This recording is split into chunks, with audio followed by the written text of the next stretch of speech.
Tikati mahachi mapapi nokubvisanya koti. Zati mahachi usungupi kuba ususe indawo kumakoti. Zvikati tiri kumanya-manya nazvo zviri kutofamba. Wati haasi akiti maitozihamba. Totoona pakupera kwevhiki. Zabona vhiki yadhuna. Mapepa okoti auya ndezvikati muri kuti kama kukoti kunyaya iyi.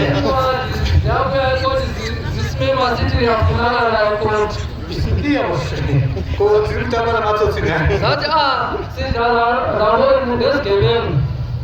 Ndobva taenda koti kuya. Zabuyelayo koti. Zvino nyaya yedu yakaiswa mazidhavhidhi atowanda. Zvino apa maafidhavhidhi anga awedzerwa. Lana maafidhavhidhi asemaningi. Kunyanya kuroverera chaiko. Sevesebethelela. Chisekomwa zvava chitoti vange vanopinga. Chisekomwa zvasiti uyesehlani. Ndashamisika kuti munhu angadaro kuna baba. Zati umuntu engatonjalo kubaba. Asi isu takangoti nokuti mutumwa anzwa nyaya idzi. Tina zati vatinoesezve lezindaba. Akati vanangu. Wati vanhu vanhu. Chechi inayatorwe nomunhu. Wati lechechi anenge yataurwa nomunhu. Ini ndakatuma.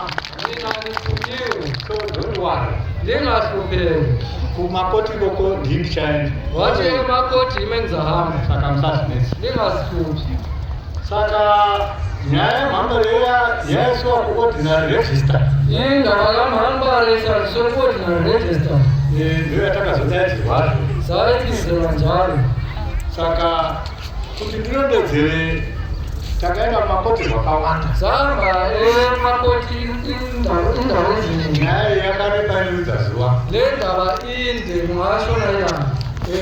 Nyaya yediko zvino paya pari haisati yapera. Indaba yetokwamanje ayikaphela. Yava kusupreme court. Isikusupreme court. Ndo zvatakamirira kuti tinzwe kuti zviri kunzi kudii. Yiko simele ukwana sizopa kuhamba njani. Asi isu hatina dambudziko naizvozvo Tina asinayo inkinga ravo. ndokuona kuti Paulo Mwazha waAfrica haana kutumwa nekoti. Ngoba Paulo Mwazha waAfrica akatumwa nekoti. Akatumwa kuna Mwari kubva kudenga. Watumwa Nkulunkulu kuya masezulwini. Tikanzi ndianiko watingatuma ndianiko angatiendera. Tiwa mbane singamtuma mbano masandera. Pasina koti ipapo. Ekumhera koti lapho.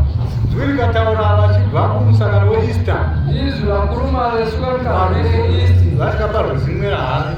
Vafika ngasafule rumwe rahari. Rikati the African Apostolic Church. Vathiwa the African Apostolic Church. Vaapostoli vaAfrica. Abapostoli baseAfrica. Zvaiva zvichibva kuna Mwari. Kubuya kuNkulunkulu. Zvino isu mugoimba here. Izatula. Zvino isu Ngakho thina tinotenda kuti muranda waMwari wakatumwa Paulo Mwazha waAfrica. siyakholwa ukuba inceku kaNkulunkulu yathunywa uPaulo Mwazha waAfrica. Kuti tose tiuye pano tinamate kuda kwomuranda waMwari Paulo Mwazha Ukubana waAfrica. thina sonke sibe lana sithandazeke. Wanakazwa kuti kune nhume iripo. Sezwa ukuba kulesithunywa isikolo. Inoti kana kuna Mwari matambama kupera. Ukuba maPaulo akuNkulunkulu inkinga zakho ziyaphela. Tikauyawo chokwadi matambudziko akapera. Zabuya impela inkinga zaphela. Nhasi tigere zvakanaka. Okwamanje sikeli kahle. Saka hatibvi pakutenda ikoko kuti Paulo Mwazha waAfrica ndiye anotidza zvokuita. Ngakho asisuki lapho ukubana uPaulo Mwazha waAfrica ngiyositshela okokwenza. Chaatipa ndo zvatinoita. Asinikeza khona iko sikwenzayo. Varume tandonamata takasimudza maoko kudai kuti maoko matsvene. Thina bengamadoda besithandaza siphamise izandla. Asi musi wakangoti munodaiwo maoko. Kepha wathi sibambanisa izandla. Hatina kubvunza kuti sei kana kuti hatingadaro. Azange sithi kanjani asingeke senza lokho. Takangoita zvatakaudzwa. Sayenza lokho esasikutshelile. Nokuti ndiye anotaura naMwari. Ngoba nguye okhuluma noNkulunkulu. Pamwe pane zvakaudzwa naMwari mukati medu umu kuti hamuna kururama. Mhlawumbe wayetsheliwe nguNkulunkulu ubana asilunganga. Saka maoko edu haasi matsvene. Mhlawumbe izandla zethu azikho ngcono. Ndiye anoziva. Uye owaziyo. Zvino muranda waMwari ari mweya mutsvene wakapuwa kuronga chechi. Ngakho unceku kaNkulunkulu esemoyeni wanikezwa ukuba ahlele tshetshi. Akapa vana vake mabasa. Wanikezwa ingane zakhe emsebenzini. Akati chaona Mwari